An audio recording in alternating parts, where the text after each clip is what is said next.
Hi, ladies. So, our topic for today is sticks and stones.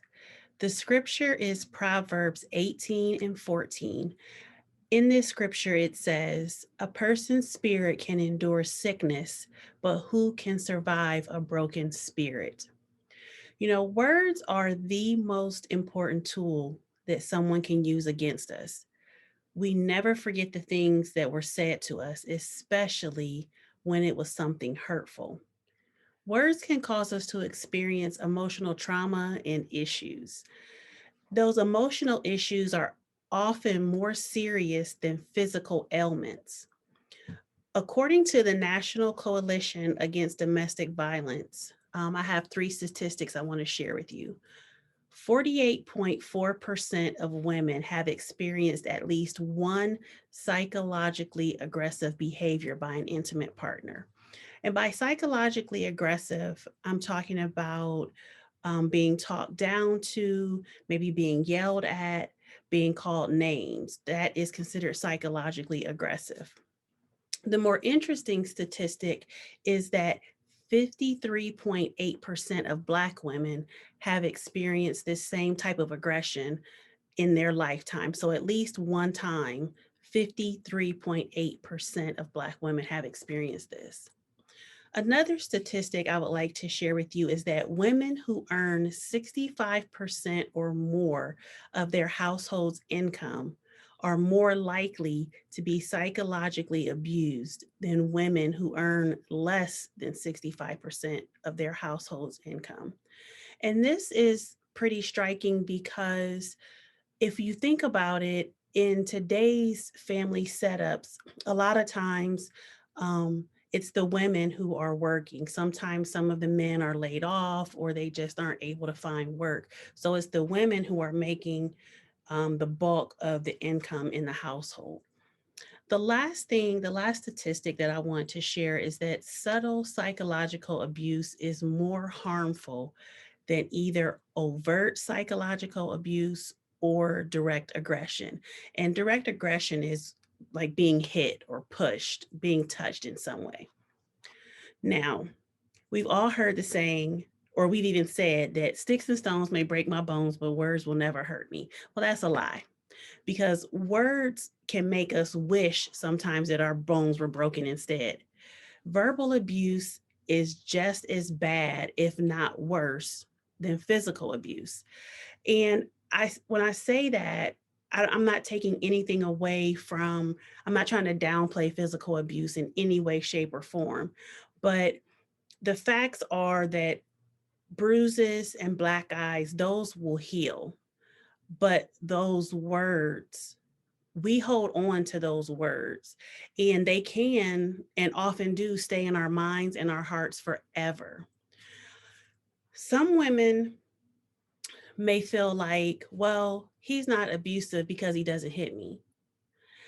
He may not be putting his hands on you yet, but statistics show that verbal abuse is where it often begins.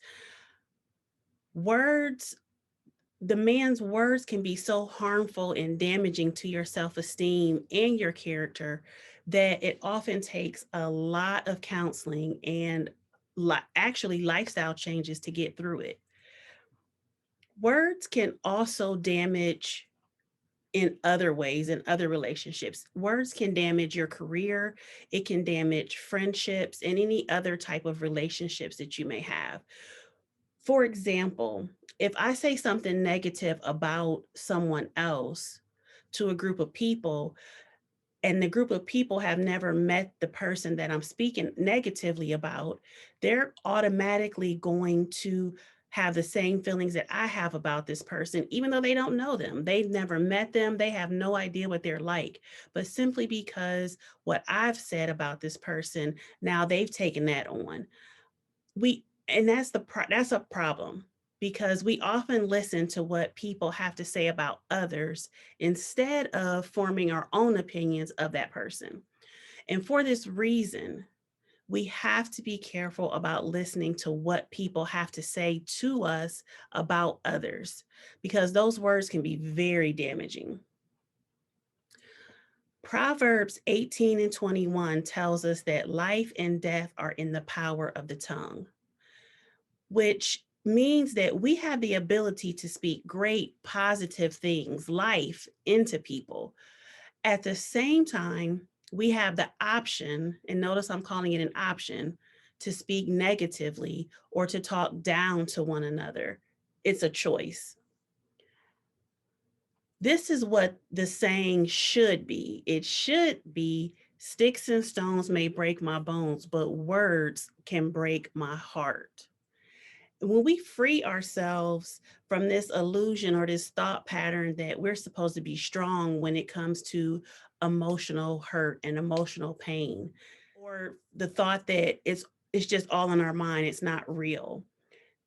That's when we will allow ourselves to just be human beings and not be this strong person who doesn't get bothered by what people have to say about them, because as we all know, that's not true. We all get bothered by what people have to say. So we have to just understand that it's okay to be upset or to be bothered by what someone has said that is negative about us. A lot of times we will take care of ourselves physically. So if my arm hurts, I'm going to go to the doctor and get that checked out. If there's something wrong with my foot, again, I'm going to go to the doctor and have them look at it and try to figure out what's going on.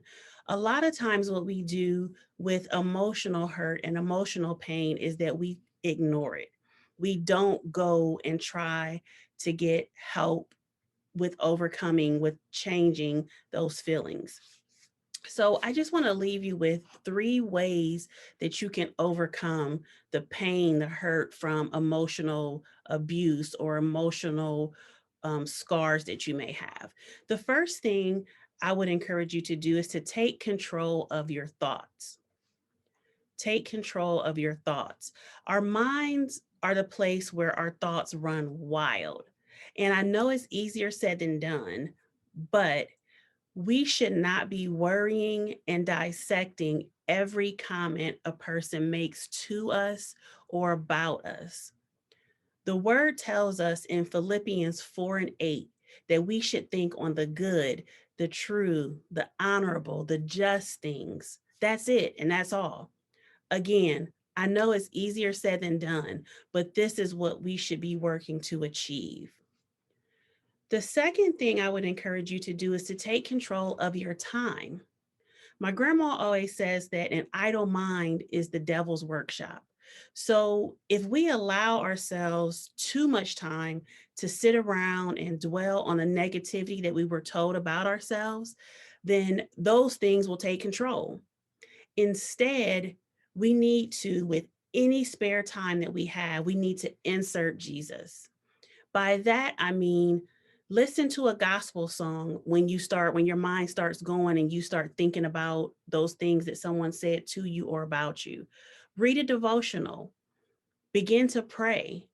Use any spare time that you have to focus on Jesus instead of the negativity. The last thing I would encourage you to do is to take control of your life. By that, I mean, instead of shutting down, which is what I tend to do, and trying to not think about the things that were said to you, heal.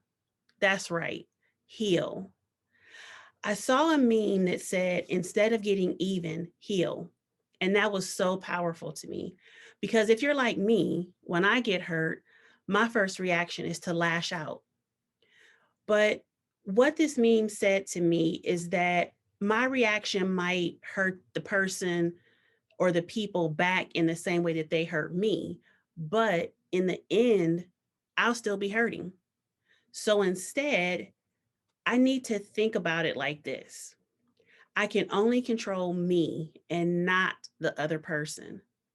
So it's best that I work on myself as a way of getting even rather than doing to them what they did to me. We just need to remember that words can be so harmful and hurtful. And as humans, we can endure a lot. Physical pain and bruises, those things will easily heal. They can be fixed. But Once our spirit, our heart is broken, that is a healing that only Jesus can handle.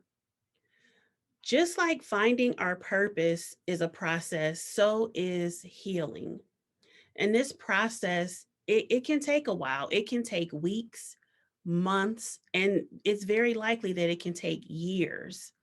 And this is because we often brush the emotional pain off and think that as long as we don't think about it, it won't affect us.